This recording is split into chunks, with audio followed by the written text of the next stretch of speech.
क्या हाथ से हाथ जोड़ों से जुड़ेगी कांग्रेस या हाथ से हाथ जोड़ों से बीजेपी को पड़ेगा पंजा?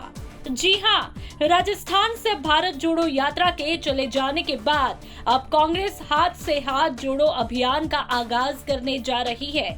26 जनवरी से इस अभियान का आगाज होगा, जिसके तहत 2018 से तीसरी बार बदले गए राजस्थान प्रभारी सुखजिंदर सिंह रंधावा और सीएम अशोक गहलोत 5 जिलों के दौरे पर रहेंगे। चलिए अब आपको ये बता देते हैं कि हाथ से हाथ जोड़ो अभियान का क्या उद्देश्य है। पहला, हाथ से हाथ जोड़ो अभियान एक जनसंपर्क अभियान है, जिसके तहत कांग्रेस कार्यकर्ता 2 महीने तक विधानसभा के दोनों ब्लॉक में घर घर जाएंगे। दूसरा, केंद्र सरकार की विफलताओं और सरकार की सफलताओं का जमकर प्रचार करेंगे। तीसरा, बदहाल अर्थव्यवस्था, बढ़ती बेरोजगारी और महंगाई जैसे मुद्दों पर केंद्र सरकार पर जमकर प्रहार करेंगे। जनवरी से पूरे देश में हाथ से हाथ जोड़ो अभियान चलेगा। हाथ से हाथ जोड़ो अभियान राहुल गांधी जी की भारत जोड़ो यात्रा का एक एक्सटेंशन है। इस अभियान के तहत ब्लॉक स्तर पर सभी हमारे कांग्रेस नेता एवं कार्यकर्ता घर घर जाएंगे। 2 माह तक ये कार्यक्रम चलेगा। विधानसभा क्षेत्र के दोनों ब्लॉकों में 2 माह में घर घर जाने का कार्यक्रम रहेगा। इस कार्यक्रम के तहत श्री राहुल गांधी जी द्वारा जो संदेश भारत जोड़ो यात्रा के मार्फत दिया गया है, उसका पत्रक वितरित किया जाएगा। साथ ही केंद्र सरकार की विफलताओं और यहाँ पे हमारी सरकार है, इसकी उपलब्धियों का पत्र भी जन जन तक पहुंचाया जाएगा, घर घर पहुंचाया जाएगा। यही उद्देश्य हाथ से हाथ जोड़ो अभियान का है। एक मास कनेक्टिंग प्रोग्राम है, जिसके तहत कांग्रेस के सभी नेता एवं कार्यकर्ता, ग्रास रूट वर्कर घर घर में जनता से के बीच जाएंगे, जनता से मिलेंगे, जनता की समस्याओं को सुनेंगे और उनका तत्काल निराकरण करेंगे। लेकिन इन सब के बीच चुनौतियां ये है कि इस अभियान में कांग्रेस बिना संगठन की टीम के ही मैदान में उतरने जा रही है।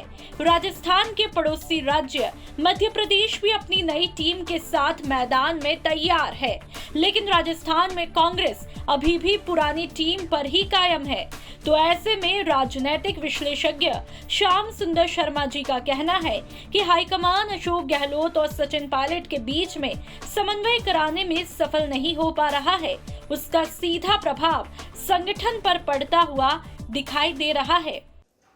कांग्रेस 26 तारीख से पूरे प्रदेश में हाथ से हाथ जोड़ो अभियान शुरू करना चाह रही है, लेकिन राजस्थान की राजनीति में अभी तक हाईकमान सचिन पायलट और मुख्यमंत्री अशोक गहलोत के बीच में तालमेल नहीं कर पाया है।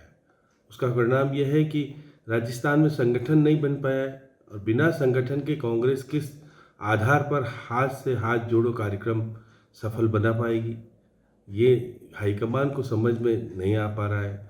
क्योंकि जिस प्रकार से बार बार ये कहा जा रहा है कि कांग्रेस मजबूत होकर के 2023 का चुनाव लड़ना चाहती है, तो उस चुनाव लड़ने के लिए जो कार्यकर्ताओं की ज़रूरत है, जिस प्रकार से संगठन बनना चाहिए था, प्रभारी रंधावा कह के गए थे कि 2 दिन में मैं सब कुछ करा दूंगा, लेकिन वो सफल नहीं हो पाए। तो मैं कह सकता हूं कि जिस प्रकार की स्थिति कांग्रेस की बनी हुई है और चुनाव के अंदर वो कुछ लड़ने के लिए तैयार होना चाहती है, भाजपा से सत्ता नहीं देना चाहती, तो ऐसी स्थिति में सबसे पहले तो उसे अपने संगठन को मजबूत बनाना पड़ेगा, सक्रिय करना पड़ेगा। इसके लिए जो नियुक्तियां नहीं हो पा रही है उसे करने के अंदर होना चाहिए और समन्वय दोनों के बीच में नहीं होगा तो नियुक्ति नहीं संभव है। तो यह कह सकते हैं कि राजनीति में निश्चित तौर पर दोनों नेताओं का समन्वय भी जरूरी है। समन्वय हुआ तो निश्चित रूप से राजस्थान की राजनीति में कांग्रेस मजबूती के साथ अपना वर्चस्व भी जमा पाएगी और 2023 का चुनाव जीत पाने में सक्षम हो पाएगी। नहीं तो स्थिति जैसी बनी हुई है वो कांग्रेस के लिए ठीक नहीं कही जा सकती है। बहरहाल 2023 के मरुधरा के महारण में देखने वाली बात ये होगी कि कांग्रेस का बिना संगठन के साथ मैदान में हाथ से हाथ जोड़ो अभियान के साथ उतरकर जनता कांग्रेस से हाथ मिला पाती है या नहीं। ब्यूरो रिपोर्ट, राजस्थान तक।